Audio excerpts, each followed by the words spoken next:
રાજકોટ રૂડામાં ભ્રષ્ટાચારનો મામલો સામે આવ્યો છે। રાજકોટના રૂડા વિભાગમાં આવતી વૃંદાવન હાઉસિંગ કોઓપરેટિવ સોસાયટીમાં ભ્રષ્ટાચાર થયેલું સામે આવ્યું છે। સ્થાનિક લોકોએ બિલ્ડરો ઉપર અનેક પ્રકારના ગંભીર આક્ષેપો કર્યા છે।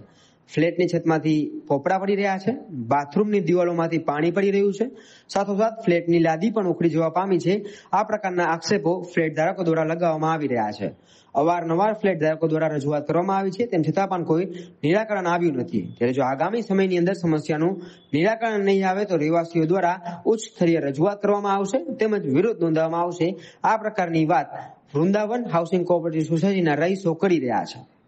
પણ આમાં ઘણા બધા પ્રશ્નો છે કે આમાં તિરાડો પડી ગયેલી છે, આમાં લાદી પણ તૂટી ગયેલી છે, સંડાસમાં બાથરૂમમાં બારી પણ નથી અને ઘણો બધો ભેજ પણ આવે છે, પાણીની સમસ્યા છે, લિફ્ટની સમસ્યા છે, અમારી સિક્યોરિટીની સગવડતા પણ નથી, અમારે વારવાવાળાની સગવડતા પણ નથી। આ ઘણી બધી તકલીફો આમાં અમે 8 જ મહિનાથી રહેવા આવ્યા છે પણ કોઈ પણ સગવડતા નથી। આમાં રૂડામાં રજૂઆત કરી હતી પણ અમારી રજૂઆત સાંભળતા નથી, હાયા કરીને ઈ લોકો વયા જાય છે, જવાબ પણ દેતા નથી।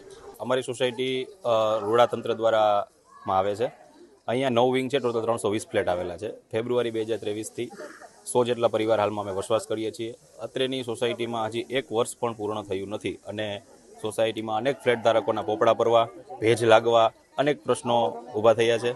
રૂડા તંત્રને અનેક વખત રજૂઆત કરી છે, કોન્ટ્રાક્ટર તંત્રને અનેક વખત રજૂઆત કરી છે, પણ કોઈ નક્કર પગલાં હાથ ધરવામાં આવેલ નથી। છેલ્લા 6 મહિનાથી રહેવા આવ્યા ત્યારથી જ થઈ છે જોકે, પણ 6 મહિનાથી મોટા પ્રમાણમાં ભેજ લાગવા, પોપડા ખરવા જેવી અનેક રજૂઆત છે। રૂડા દ્વારા કોઈ પણ પ્રકારની કાર્યવાહી હાથ ધરવામાં આવેલ નથી। ઘણી વખત અઠવાડિયામાં 2 વાર એસોસિએશન રૂડા તંત્રમાં જાય છે, આવી જશું, થઈ જશે એવા જ વાયદાઓ કરવામાં આવે છે। હાલમાં જે 100 જેટલા પરિવાર વસવાટ કરે છે તે ભયના ઓથાર હેઠળ જ વસવાટ કરે છે એમ જ માની શકાય। મોટા પ્રમાણમાં 2-3 દિવસ પહેલા એક મોકળું પોપડું પડેલ હતું, નીચે બાળકો પણ રમી રહ્યા હતા, પણ સદભાગ્યે કોઈ મોટી જાનહાનિ થઈ ન હોત। જો આમાં કોઈ બાળકો કે મહિલાઓને કોઈ નુકસાન થયું હોત તો રૂડા તંત્ર જવાબદાર રહેત કે કોન્ટ્રાક્ટર જવાબદાર રહેત? અમે આગામી સમયમાં મુખ્યમંત્રી કાર્યાલય સુધી પણ જવાની તૈયારી દર્શાવી છે અને આ અમે 2 મહિના પહેલા પણ કીધું હતું રૂડા સાહેબને કે અમે મુખ્યમંત્રી પાસે જશું અને રજૂઆત કરશું, તો મુખ્યમંત્રીથી પણ બીતા નથી એવું મને લાગી રહ્યું છે।